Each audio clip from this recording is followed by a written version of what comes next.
Let's go. Yippee. I'm expecting something interesting. We got the funny music. Oh, Abby! Muggy day. Sky's gloomy. Air's all wet. Oh, man. At least let me finish my sentence. Never. No, now the pizza's gonna get soggy.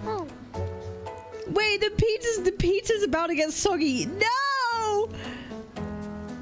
I don't like it. Who wants a wet pizza, man? Right. I'm famished. We barely had a bite sprinting all the way here from Laguna. Spaghetti. Wait, I just did my music. My music's a little bit quiet. Hold up. Alright, there we go. Whoa! Pinch me! This is a feast and a half! Hell yeah! But again, it's gonna be wet. We're gonna have diluted spag bol. So, we did bring enough money, right? I mean, we kind of rushed out without grabbing anything. I mean, I do see who we are. Oh, that? Don't worry. Money's not an issue. Just flash your wink at the waitress, we'll be fine. Augusta made sure we're covered. Oh, never mind. All our food and lodging here in Septimont is billed straight to the Ephor's palace. Holy. But Augusta or sugar mommy, for real. I think the owner might have overdone it a little. Ha! Better get used to it. You're the champ of the Great Aegon. And you know me. If food's on offer, I'll be a scoffer. Yeah, no leftovers, guaranteed. This is making me so hungry. Jesus, I haven't eaten all day. Oh. The Ephor really knows how to treat guests. Maybe we should, you know, hang around a bit longer. Abby's so greedy. This smells amazing. Abby's gonna eat all the food. We're gonna have nothing left. Abby, what do you think Imperator wants me to find? If Cardathia is right, the last clue should be somewhere on the Sanguis Plateaus. Ooh. We're so close to the finish line, just one step away. But our pace is slowed. Relax. We're already back in Septimont. What's the rush? Abby's so carefree, man. I remember Lupa said there's this weird blight cloud hanging over the Sanguis Plateaus. And when the high tide, or whatever, rolls around, all the gladiators go there to hunt tacit discords. Wait, is the high tide coming up soon?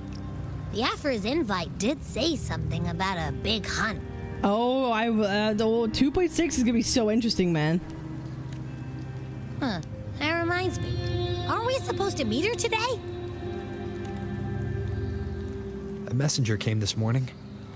Augusta is dealing with an emergency, so our meeting's postponed. We should probably go and see what that emergency is. It doesn't sound too good. You could probably help. An unexpected change. It's throwing everything off course. I don't like the feel of it. And why me for this hunt? If it's about the Great Aegon, the messenger said none of the other gladiators were invited. Who knows? Maybe she just wants to test her strength against you. Typical Septimontian, right? You think so? I think something bad is happening. I've only met her a few times, but I doubt she acts on such simple impulses. And as the Ephor, is she really in a position to do whatever she wants? Guessed from afar, you possess eyes as clear as crystal. Who? But what troubles you so that eyes once bright as the highland sky now darken with rolling clouds? He's blind. A warrior who walks the blade's edge does not falter over trifles. I feel like I've heard this voice before. The clouds. if I may guess, are cast from the throne. Yeah, is this like new 4-star material? At the peak of Capitolini Hill, beneath the pale walls of the Ephor's palace, secrets lie buried. And the most intricate among them are those born from the pursuit of power. Even one as honorable as the Ephor must learn when to be ruthless. In Septimont, a city forged in iron and blood, anyone who seeks the throne without knowing the cost is no better than a lamb marching to the butcher's knife. I wonder, are you familiar with that? Is there a reason why you don't have sight? I am Nestor, a traveling poet. Oh, stop! Is it Cristoforo in disguise again? I'm pretty sure Cristoforo is able to, like... I feel like the Grand Architect and Cristoforo are able to shapeshift into different people, like both of them. We know the Grand Architect can. I kind of have a feeling Cristoforo could do it too. Like, I've had an inkling even in, like, 2.4. I wonder... Because if you call yourself a traveling poet, I'm just like, oh my god, it's Cristoforo all over again. And every time, I get so sus.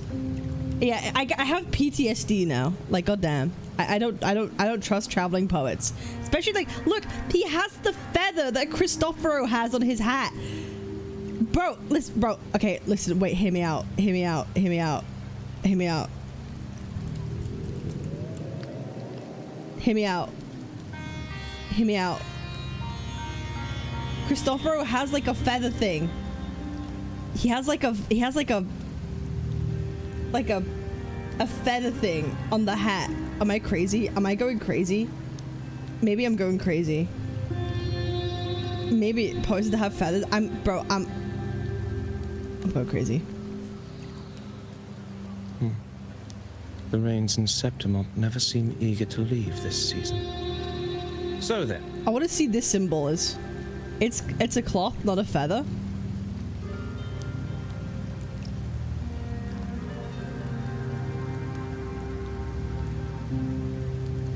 What is this symbol?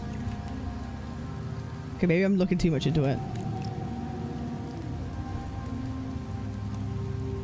if you are curious about the Ephor, then allow me to say that nothing would honor me more than to offer even a modest service to the champion of the great Aegon. Wait, how do you know he's the champion? And all that stuff about the Ephor, too. Oh, your eyes. Were we talking too loud? To see and to hear are but two of the many ways to perceive. Trusting the senses is a habit, a natural expedience, but not the only option. Bro, this guy is freaky, bro. This guy is freaky. Hold up.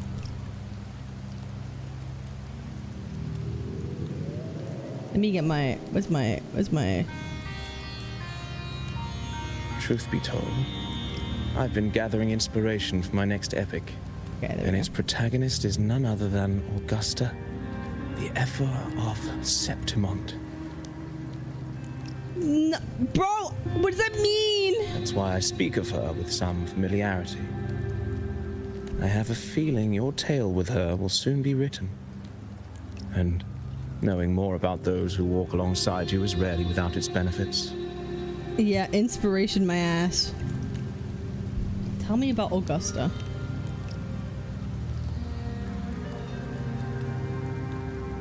Augusta. Wait, pig? Sorry, lots of screenshots will be had. A girl of humble birth, a resonator of modest talent, a commoner without noble patronage. And yet, from the den of wolves that is Septimont City, she rose and eventually claimed her place. Based? Just like the burning sun was once a cloud of dust.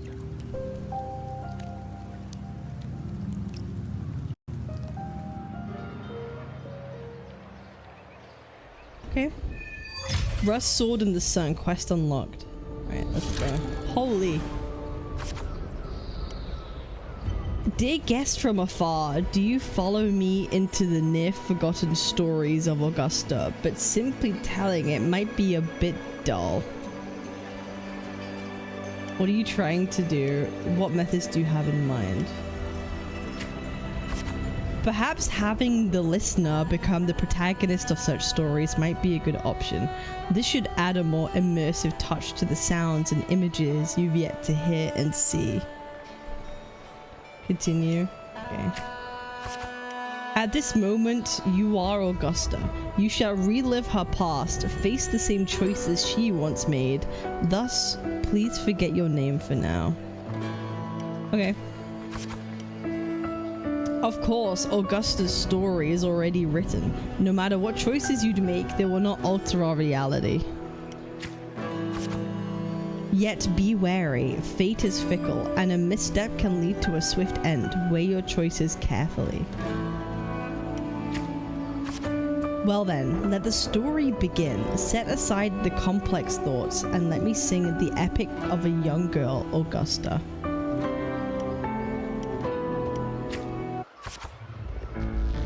A gentle, warm light begins to blur your vision, and you slowly close your eyes.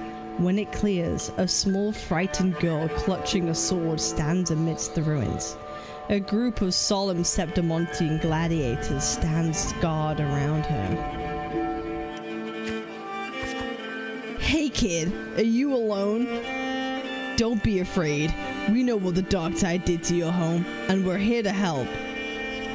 Boldly observe the man in front of you. Timidly observe. Boldly. We're bold. Different choices will change corresponding stats value. Okay. You must be hungry. Here, this should be enough to keep you from starving for now.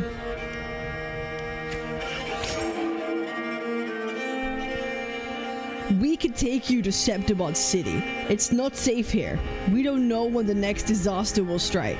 Staring at these ruins won't change anything.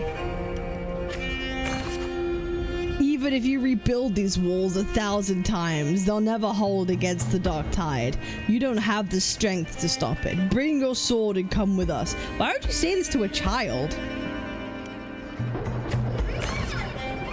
The gladiators shake their heads and pat your shoulder.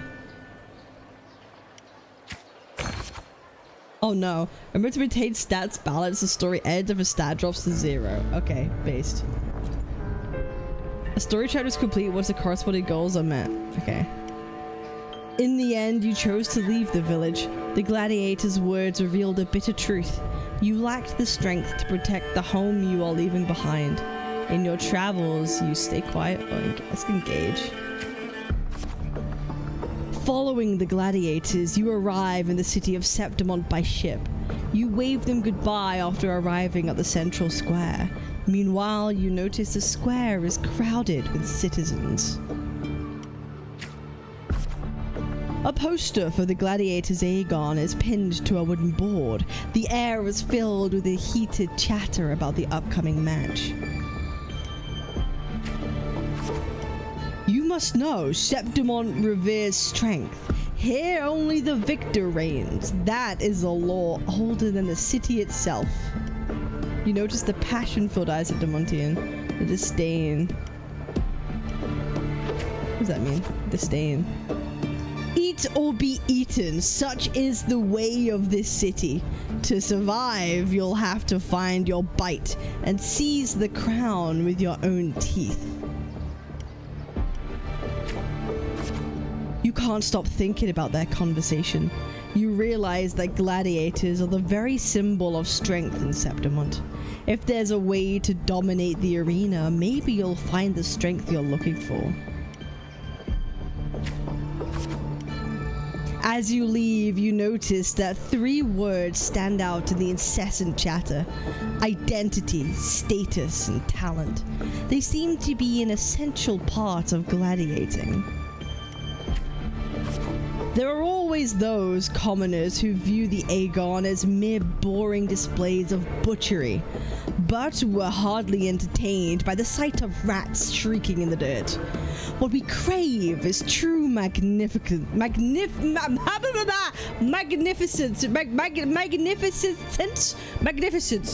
I cannot speak. A warrior who can make roses bloom from blood. Want to have a little bet on how many mangy rats are gonna try for the Aegon this year? Them and their stench be stinking up the place. Just slightly concerned about your status and talents. Ignore their words. Ah, shit. You are determined to step onto the arena. The rules demand a mentor at your back. Someone to keep death from claiming you on the first day, and perhaps even teach you to see the fight through to the end. After hitting several dead ends, you eventually come across Cato. Cato is a retired gladiator star, but takes on a few proteges. So you want to join the Aegon, you say? Why don't you start by telling me a little about yourself? Continue.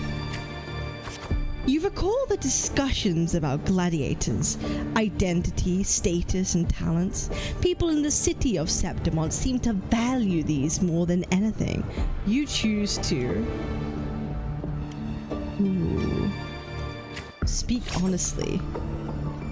The Dark Tide took your home, and you came to Septimont seeking strength. Is that so? You've got some metal, but that's not gonna cut it here. Go home. People like you always show up with nothing but fancy dreams, only to see them crushed and trampled. I've seen enough of idiots like you. Argue. What now? Still here, are you? You think your stubbornness will change my mind? Pathetic. Tighten my grip on my sword. Alright then, let's have a duel. Land one strike and you win. If you manage that, I'll teach you how to be a true gladiator. This duel here is your entrance trial. Accept the duel at hesitation. Without hesitation. Blades meet in a sharp clash. Cato moves with practiced ease. You are quickly defeated. Strengthless! Do you realize how weak you are? Which is why I'm seeking power, which is why I want to become a gladiator. Do you really know who you're fighting against? Can you really best me? You can't! Now, how do you plan to end this? Challenge him again the next day, give up. We're challenging the next day, motherfucker. Back for round 2, are we? Country rats like you are sure pestering as the city folks say you are, huh? Defend or attack? Attack. Speak normally? Brother, I'll do what the fuck I want. Go watch someone else if you want me to speak normally. Fuck you. Holy shit. Just like last time, you aren't much of a challenge to Cato. You are swiftly beaten once again. Go back. This is not your path. Continue the challenge on the 3rd day. Too slow. Too weak. Your foolish swings only bring smiles to your enemies. Then, I'll be stronger. Is that your best? How naive. Well, I guess a rat that lives in the dark is never meant for the sun. Checkmate. You've lost. But go again. Still not ready to give up? Why don't you sell your sword?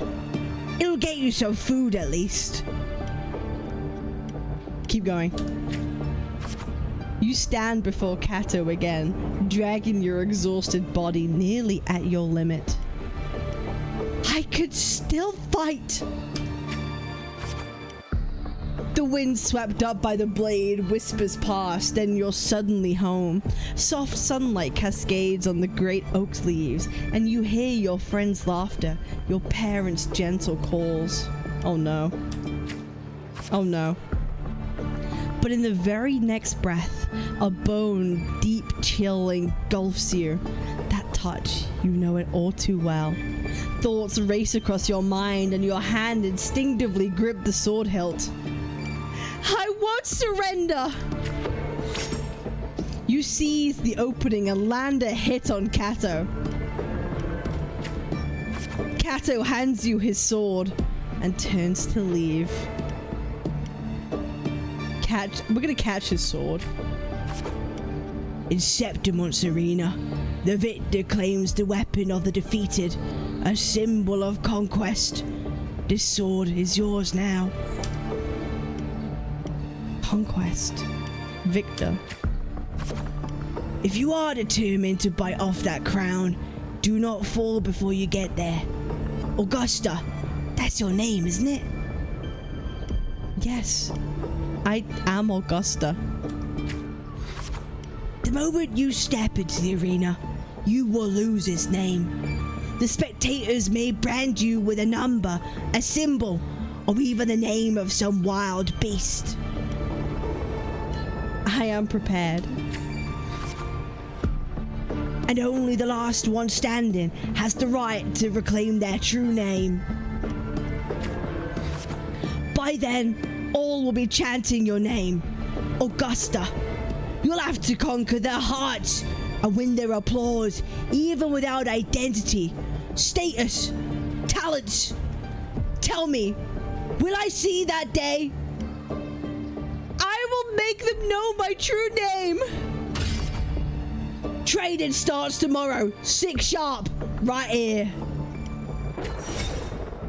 That was interesting. New arrival in the big city. Okay, done.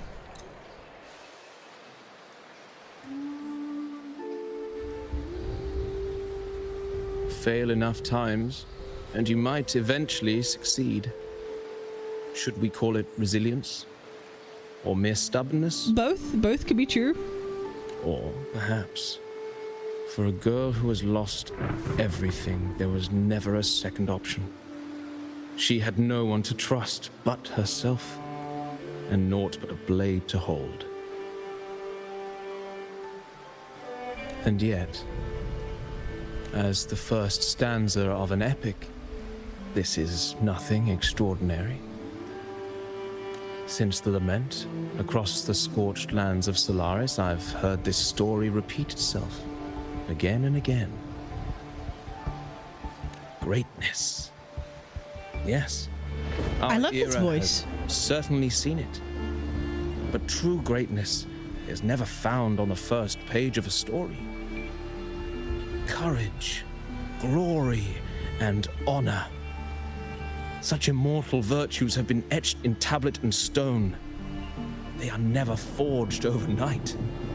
Light as a thread, elusive as the wind, they weave themselves into every twist of fate, tangling with every insignificant choice we make. What's wrong, Abby? I don't know. It's just unbelievable. The Augusta he's talking about, and the Ephor we saw in the arena. No way they're the same person. A girl far from home, arriving in the city upon Capitolini Hill in pursuit of strength. No title, no status, no wealth.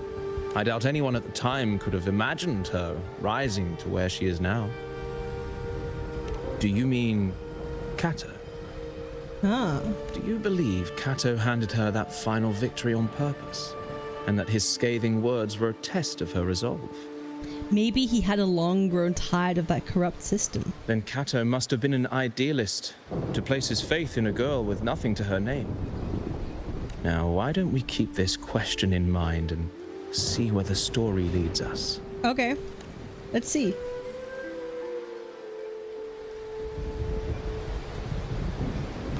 Continue chatting with Nestor and learn about the Ephor story. Okay. Are you ready to listen to the epic of the blazing sun? Let's go for it. Dawn breaks with a pale glow. A month has already passed under Cato's training, and today the grind continues. You arrive at the training site. Repeating the same moves over and over again has begun to wear on your patience. You notice some gladiators training in moves you've never seen before. You decide to peek into their training, or stay focused and keep to your own training. Let's peek. You reflect on your training. It was always you alone, facing the wooden post, patching yourself up over and over. Villager. Days slip by and the gladiator's Aegon draws near. Today, Cato will give you one final lesson. I've done all I can to prepare you. Nah, you're on your own. Is this the graduation ceremony? Training ends today?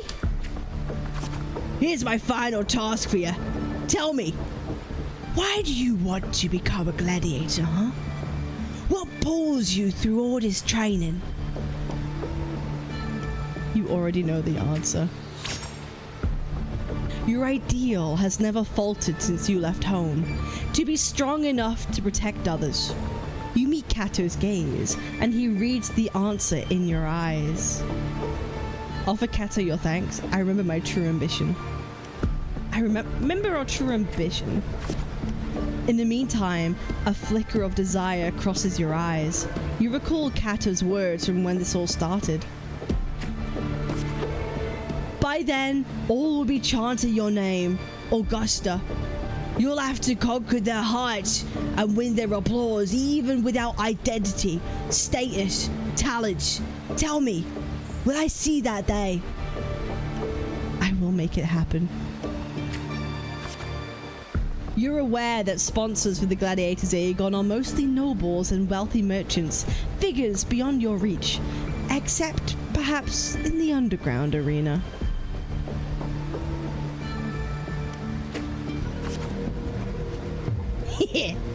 These are top of the line merchandise I got here.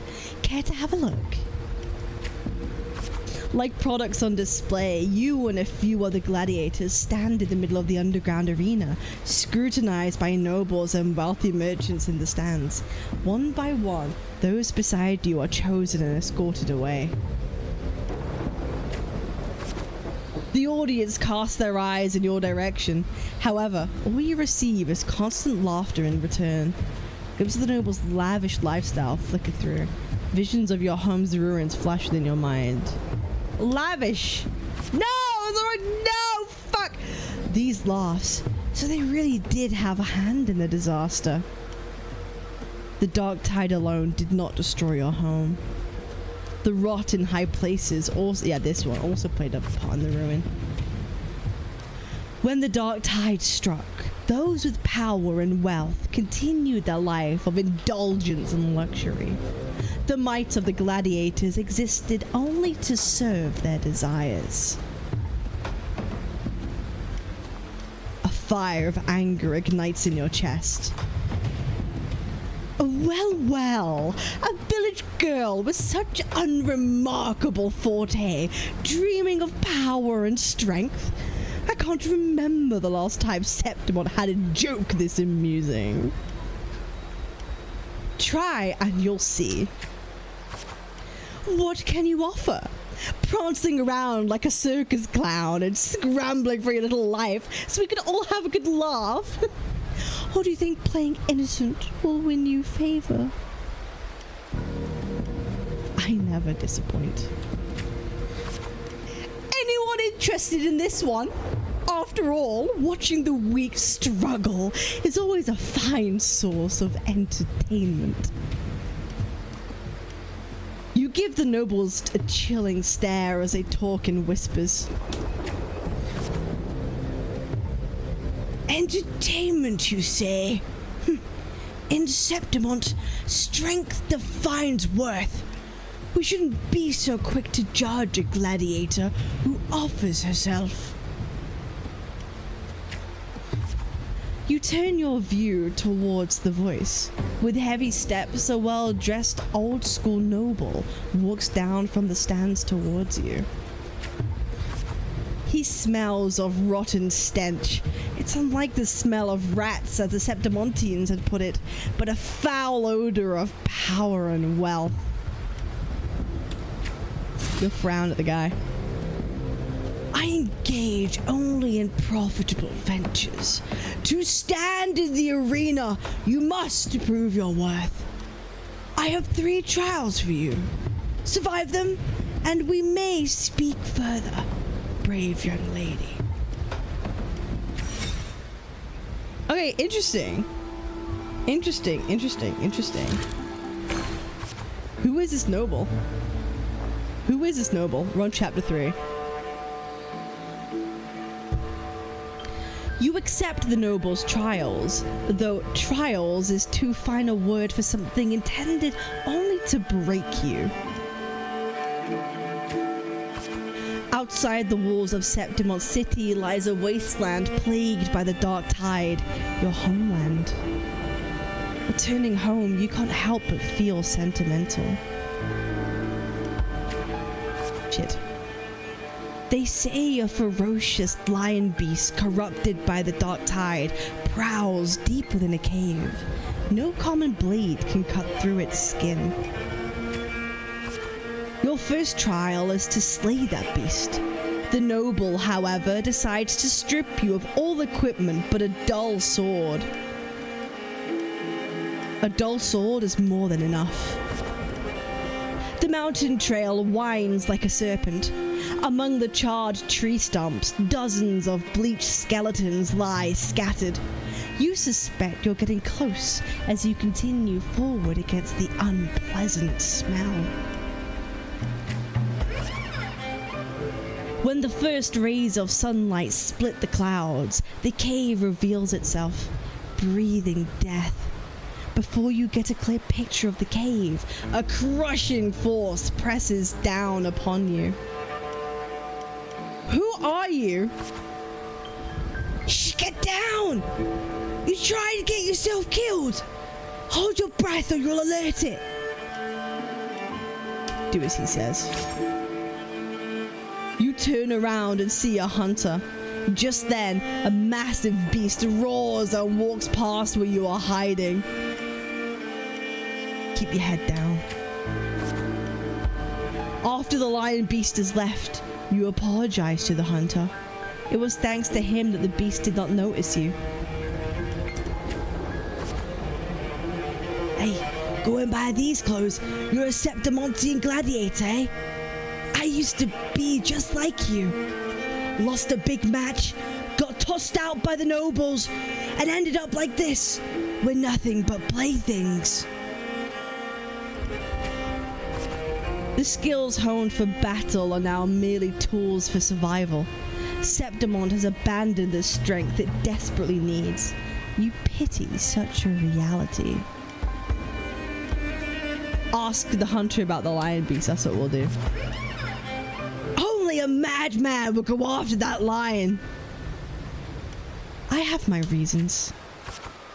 His words are rough, but he eventually tells you everything he knows. You bid the hunter farewell and make preparations for the hunt. To gain more knowledge of your prey, you choose to silently observe the lion beast in the following days.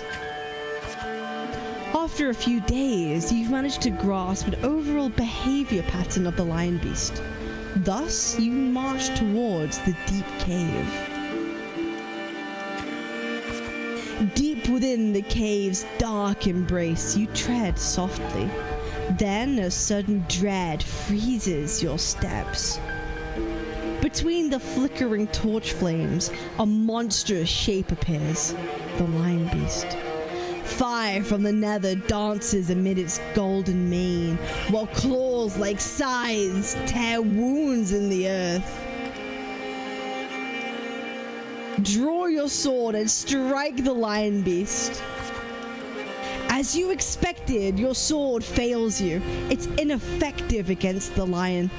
Before you can take a breath, the lion's thunderous roar storms you again. You decide to quickly analyze the cave's environment or dodge his attack and search for a weak point. I'm gonna dodge his attack. No good. Can't find an opening. It's moving faster and reaching further. I can't keep this up. If strength alone isn't enough, perhaps I can borrow some help. Just before the lion beast pounces at you, you slash with all your strength at the stalactite above. It crashes down to the lion's gaping jaws. It's not over yet. You land on its neck. It lunges to seize you, but your swift dodges force its claws into a deadly knot around its throat. Seeing your chance, you give a final pull, and the beast strangles itself in a frantic struggle. Finally, the trial has ended, and you drag your exhausted body towards the stream. Clear water cascades down into the mountain valley, and the dense forest slumbers quietly in nature's cradle. You rinse your blood-stained hands in the water. The clear stream slowly turns red. The birds scatter, the fish vanish. You sense the forest unease at your presence.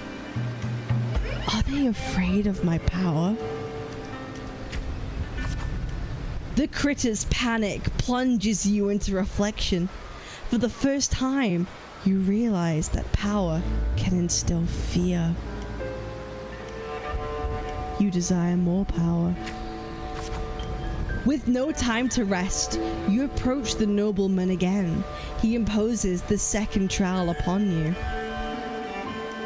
Oh, what is it this time? Killing a mad beast is hardly an achievement. I'm sure you're aware, girl, that all warriors of Septimont have 2 lives. Cato seemed to mention this before. One by their parents, and the other by their sword. You may consider the sword in a gladiator's hand as their life in the arena. For your second trial, bring me 100 lives. Yes, prove to me you are worthy of standing in the arena. Calmly accept. To get the admission pass for the Aegon, you start the second trial.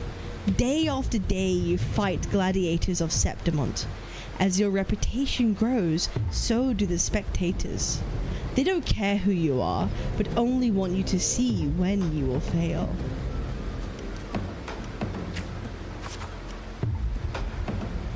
Look, it's that girl again. Didn't think she would get as many wins as she did. Just look at the size of her. How does she even carry those swords? We focus on our opponent. You have grown used to this kind of noise. The deafening cheers numb your fatigue. Your sword now rests against your opponent's throat. Suppress your desire to kill. One by one, the gladiators you've challenged grow in numbers. Those you've defeated kneel before you, offering their sword, symbolizing their honor with both hands. Raise the opponent's sword. Even in Septimont, there's a limit to opponents that prove a challenge to you. Eventually, you will need to seek out tougher challenges. You have targeted Victor, a frequent champion of the Aegon from one of the noble houses. Do you have any idea who Victor's father is? His lordship is the largest sponsor of the Aegon. Power, wealth, those aren't things brute strength can rival. Victor has the best mentor, the finest weapon. Oh, so what?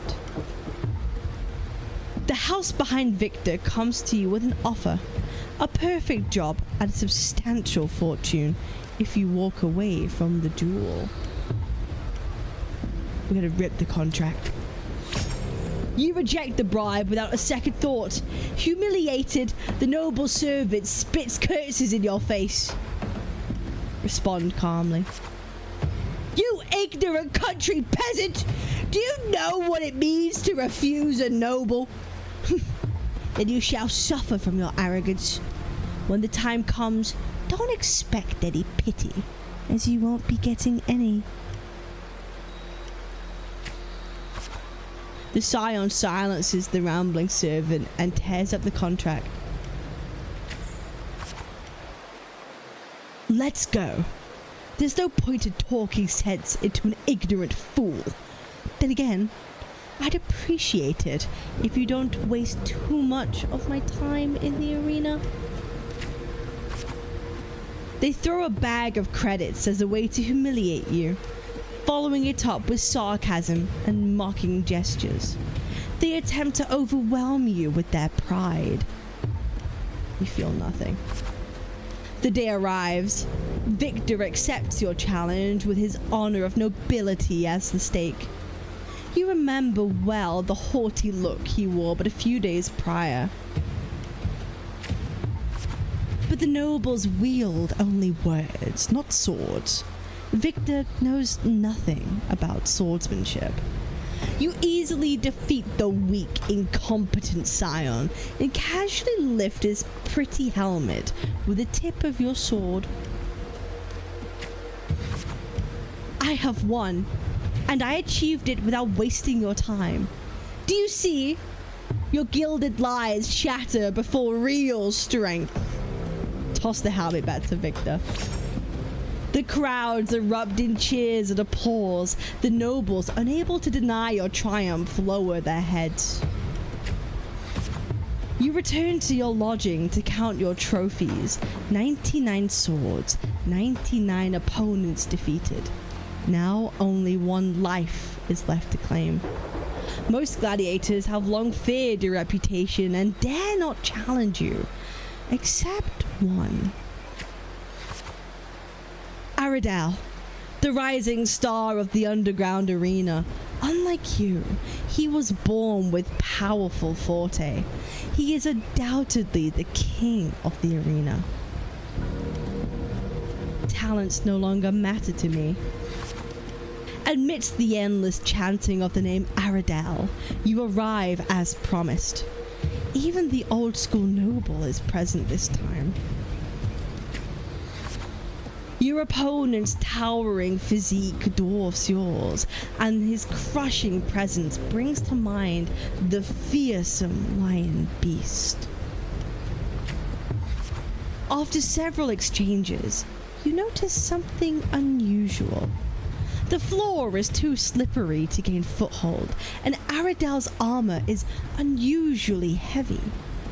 You're all too familiar with the noble's despicable tricks. Anger brews within you. You then shift your pace, luring Aradal into the very trap meant for you. After a few more rounds, his step grows loose, his reaction sluggish. Seize the opportunity. Your sword stops just before the neck of the Septimont's strongest gladiator. The entire arena falls silent, and almost immediately, the crowd erupts into an applause.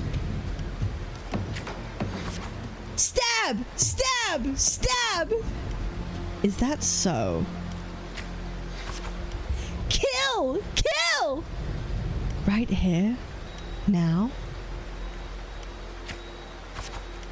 Aradal closes his eyes and accepts his fate. Victory is already mine. In front of everyone's watchful eye, you only take Aradal's sword. You then bow towards the audience before turning to leave. You feel the people's gaze. Live! Live! Live! Leave the cheers behind you. Look back at the crowd and wave. The next day you arrive before the old school noble with 100 lives. Eridel is merely made of Septimontian flesh. Above him stands a far greater force. I'm ready for the third trial. Your third trial is to earn the blessing of Arsinosa. This is an impossible feat. He never planned to let me pass the trial. I know Arsinosa. It has never tasted defeat. People say its peak no humans can ever reach. The last wall of Septimont, but I accept. It is an insurmountable challenge that stirs the thirst for victory in your blood. You accept the third trial to comfort the guardian of Septimont, Arsinosa.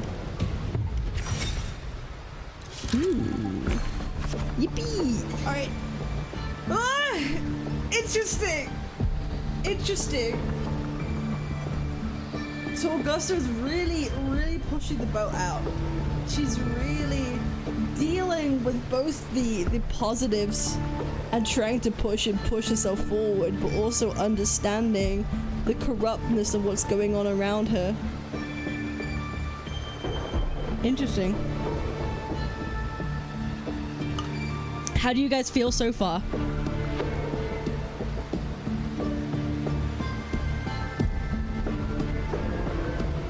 How are you guys feeling so far? Locked in while playing a game on the side. This should have been Dreaming Deep's treatment. Locked in. Augusta is a chat. I'm intrigued. Locked in. Surprised, to be honest. This is really good. I'm playing Zoe 13-3 right now. I feel like Augusta's thighs are peak. This storytelling is cool. Alright. How many chapters are there?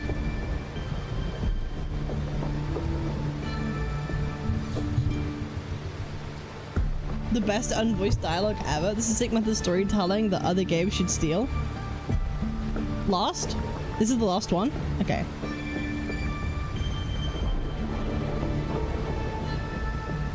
Okay.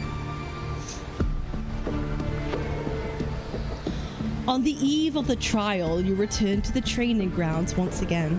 While you wait for Cato, you find yourself standing before the familiar wooden post. It has been your most enduring companion in your pursuit of true strength.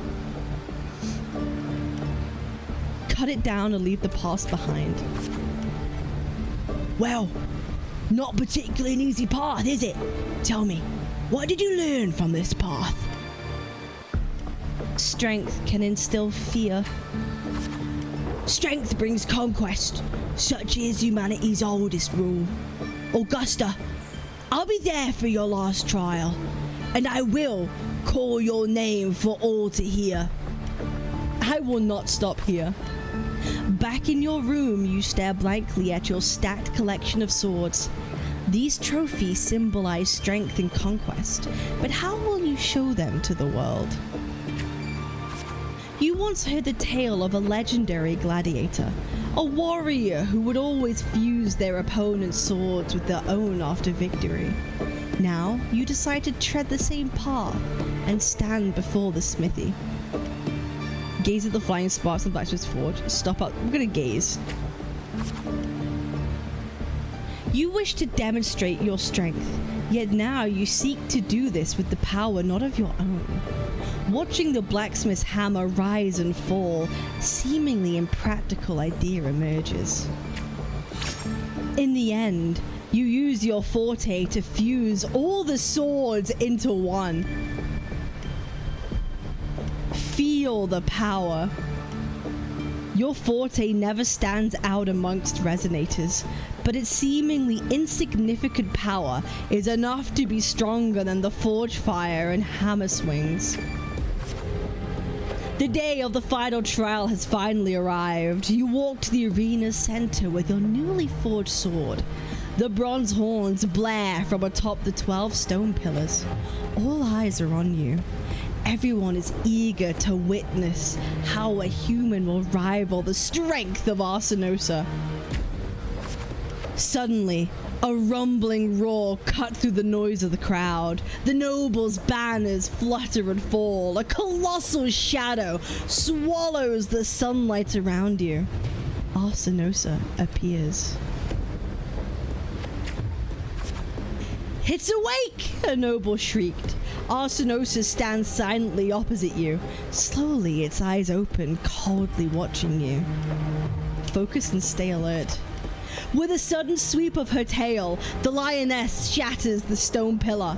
You roll aside, barely dodging the flying debris. A chill seeps through the tear of the cloth of your left shoulder. Take up the initiative. The screams from the stands are soon drowned by the lioness's roar. A wave of sound and dust rips past your ears. You can taste blood on your lips and tongue. Ignore the pain and tend to the wound later. Quickly patch yourself up. Her second attack comes without warning. You barely have time to react before your sword rises to meet her descending paws. This strike shall be my all. You manage to withstand Arsinosa's fierce attack, and at that moment it withdraws. Seize the opportunity to thrust your blade into the ancient crack in its right foreleg. Golden blood spills the arena. Steady your breath. Arsinosa ceases her attack, her mane brushing against your blood-stained face before she lowers her head. The arena shakes with applause. You hear the crowd chant your name in honor. I have passed the final trial. The voices, they are... Listen to the waves of cheers. Oh, wise and noble Arsinosa, the mighty guardian of Septimont, bestow upon her the crown of courage and strength. Walk up the steps after Arsinosa. When the cries of triumph resonate with the earth, we see the fire of humanity blaze across Septimont. Wave after wave of applause, the Septimontians salute me as I advance. Oh, sun and moon, witness this extraordinary feat. Witness her epic dedication to Septimont. Take another step forward. As the platform rises, you realize that by earning Arsinosa's blessing, you have been granted a privilege. They're all bowing to me. You are crowned the champion without the great Aegon. Nevertheless, you have already conquered countless gladiators with your strength. Under everyone's gaze, glory now bows at your feet. Raise your sword. At last, you stand atop the summit, the champion. Only now, with battle fire cooled in your veins, do your wounds raise their voices in protest. You have shattered the decaying order with strength, and through strength, you shall reshape new rules. You shall wield gladiators' valor on the righteous path. You shall allow no more fragile lives to tremble before death. You shall ensure that your homeland's tragedy will forever be undone.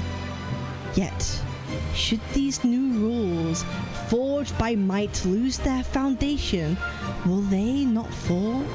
A cold whisper of unease coils in your chest. Well then, no time for pointless pondering now. From this day forward, your sword, your honor, your 2 lives shall serve Septimont.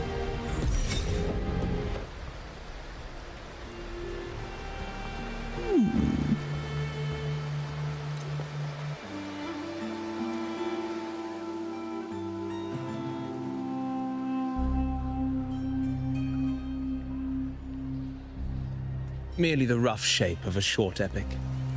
This is all I can offer about the Ephor.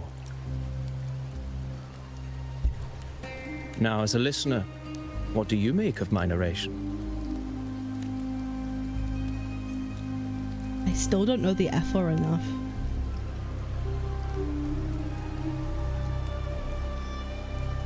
In this, you are right. Poetry can only offer a Is he glimpse part of the Poet of the Society? true story. The reality of people, events, and things slips beyond the grasp of words. I do not belong in the pages of the epic, so I remain confined to the observer's gaze.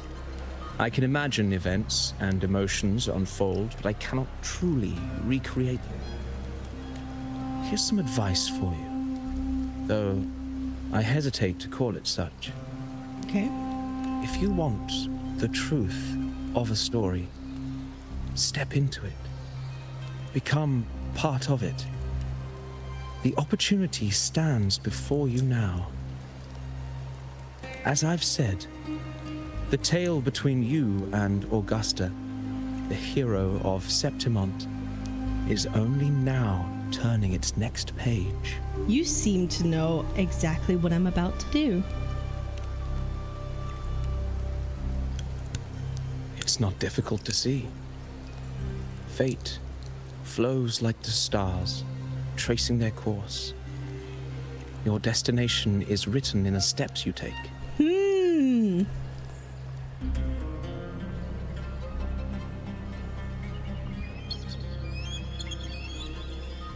Is that crows? Crows always follow The ring is Cristoforo. passing. I hear it ceasing its symphony upon the earth. Bro, every time Cristoforo It is time always has for crows around farewells. him. Bro, I'm so sus. Before I leave, may I ask you one last question? What is it that has lifted Augusta to the seat of power? What is it that makes a ruler?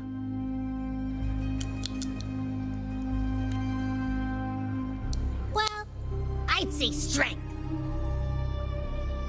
Let's be real. There's no way Augusta could have passed those trials without strength. Rover, what do you think? It was strength and conquest. It was unyielding resolve. Born of the hardship of the past. Hardship of the past?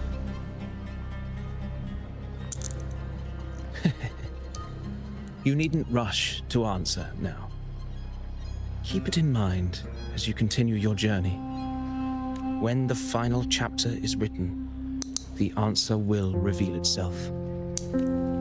Farewell, my friend. Our paths crossed by fate and by chance. Soon, after this brief encounter, everything about me will be gone with the wind. But you, your epic continues. Maybe he is just a normal guy. Maybe he is just normal.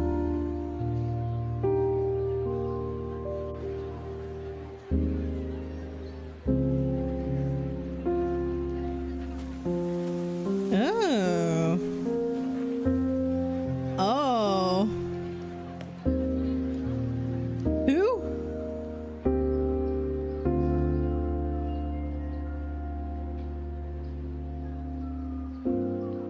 Bro's forte could turn him into fucking origami cranes. Did it game lag? I think so. No, who one guys. I guess we'll find out in 2.6. Oh, if he's the Grand Architect, who knows? Your Excellency, you have indulged her too much. As the priestess, you know is far too unruly in both action and word. It's a disgrace to her title. Oh god. Indeed.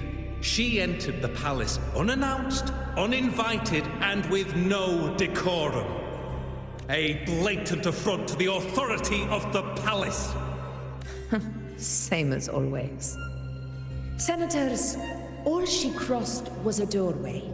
One too insignificant to carry the weight of our authority, or defend anyone's fragile pride. Let us not forget, it is not the walls of Capitolini Hill that command fear. It is my will, my sword, and our relentless conquest. I know your fear. You fear a priestess's voice drowning yours, and a rebel challenging the Senate's rules. But listen well. I love her voice. Power does not bow to sycophants, cowering behind their traditions. If you seek power, then step from the shadows. Face me, and prove yourself worthy. I thought her accent's a little bit all over the place, but it's cool. Sometimes it sounds British and sometimes it sounds like not. You know! Took you long enough, Augusta. Oh god, oh my god, oh my god, oh my god, oh my god, oh my god, oh my god. Accent sounds, no. Augusta does not sound Scottish, holy shit. It kind of sounds Greek.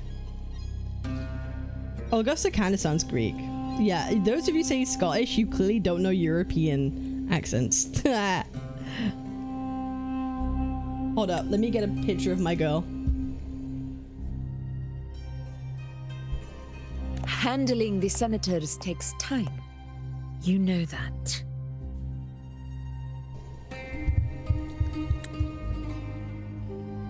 Well, to keep our esteemed priestess from waiting, maybe next time I'll just leave them to their own devices.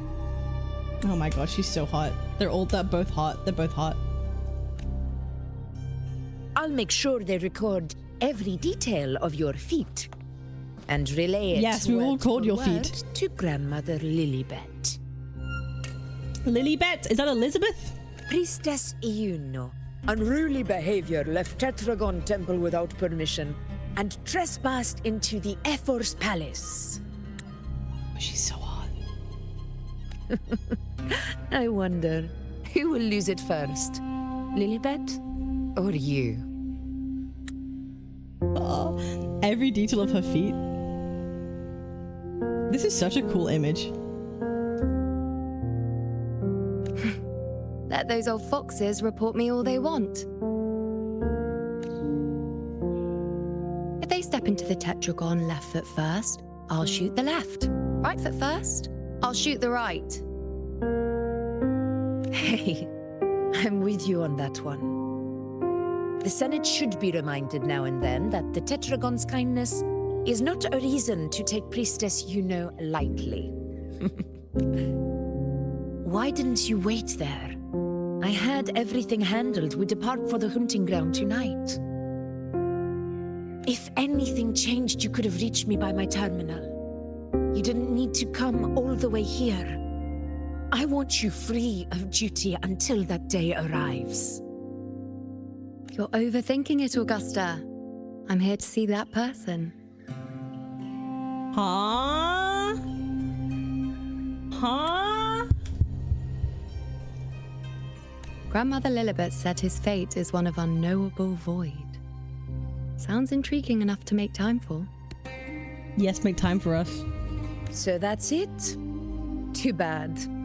The ship from Laguna won't dock until tomorrow morning, and we'll be gone by then. Ugh, what a hassle.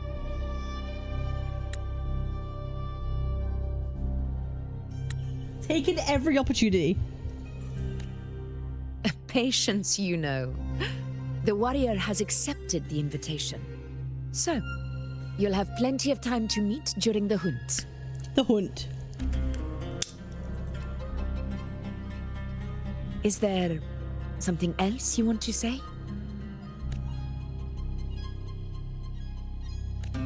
I read Grandma Lilibet's book of prophecies. A hunt and our plan, neither end well. Are you sure we should go through with this? Risk does not trouble me. Peril simply requires greater strength. But really, when did you start caring about the temple's traditions?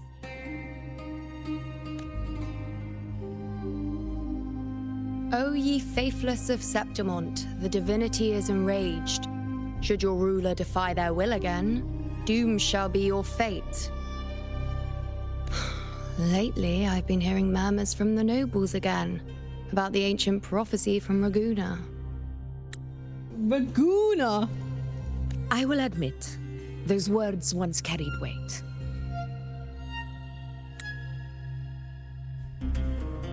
But when our ancestors crossed the waters and climbed these hills, Raguna's divinity didn't get a seat on the ship.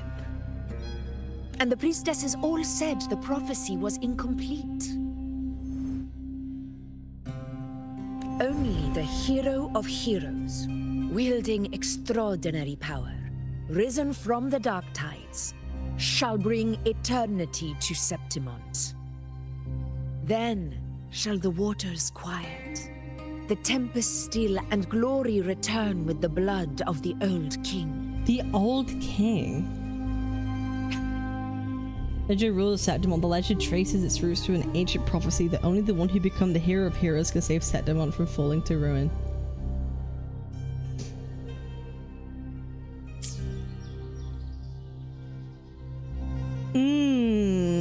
Okay. Is Septimont doomed to fall?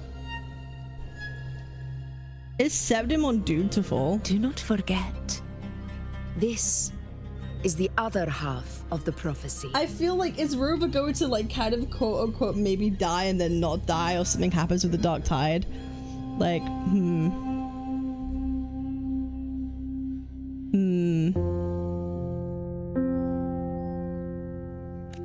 Fabius, Attilius, Valeria, one after another, these I wonder if it's Cartathea. Septimont from the brink of ruin.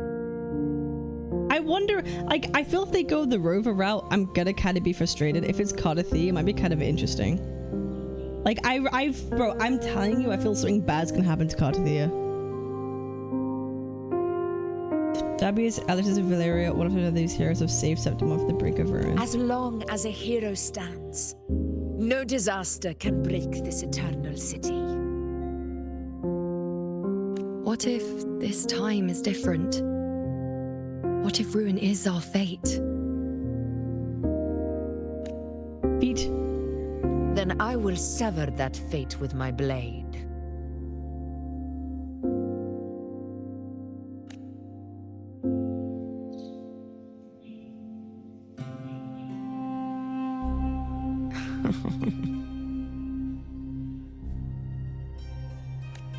What's so amusing? So, the fearless priestess Iuno can be frightened after all. Hee.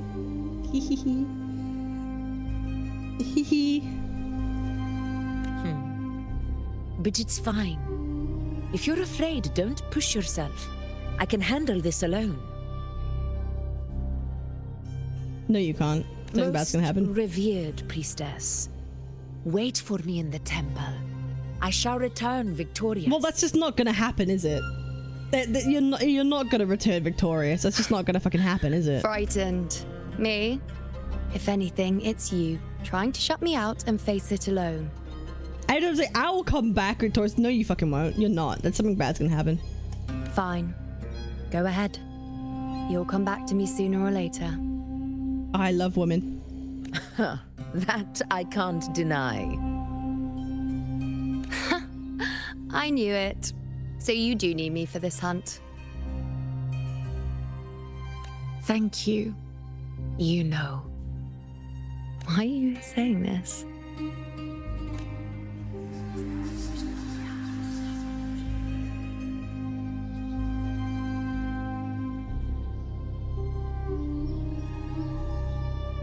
The storm is coming. Come, you know, my friend. The best way to greet a storm is to walk straight into it. Based.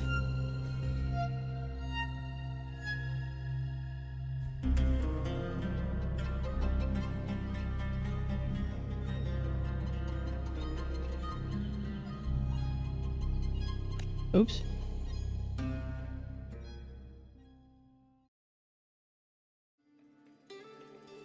Yeah, she's cooked.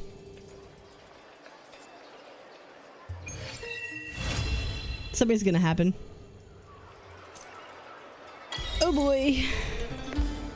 Oh boy. Something bad gonna happen. Something bad's gonna happen. It's like, yeah, we're gonna come up victorious. No, something awful's gonna fucking happen. Something awful. Holy lag? Yeah, I don't know why I'm lagging so much. I don't know why. I don't know, my PC's cooked, bro. I don't know, I'm getting more lag than usual. It's okay now. That was weird. Nah, yeah, if she did the Gojo, nah, I'd win. That's what happened. Turn off motion blur. Nah, we're chilling. Great job, Cap. You've been playing so much Hoover. I know it's hard for you. Fuck you. But yeah, yeah, she did a nah, I'd win, and that never ends well, as we know. So hey, for those of you watching on YouTube, I do basically every single Weather Wave story quest as they come out. I stream it live on my Twitch or my Kick. So if you want to be there with me while I go through the story, as you guys know, I like to lock in. I like to go in depth through story quests. Make sure you subscribe right now. Do it. It helps me out a lot, and I appreciate y'all. Make sure to like and comment and all that good stuff. Check out the streams. We do a lot of woo-woo stuff. I appreciate y'all. I'll see you on the next one. Peace.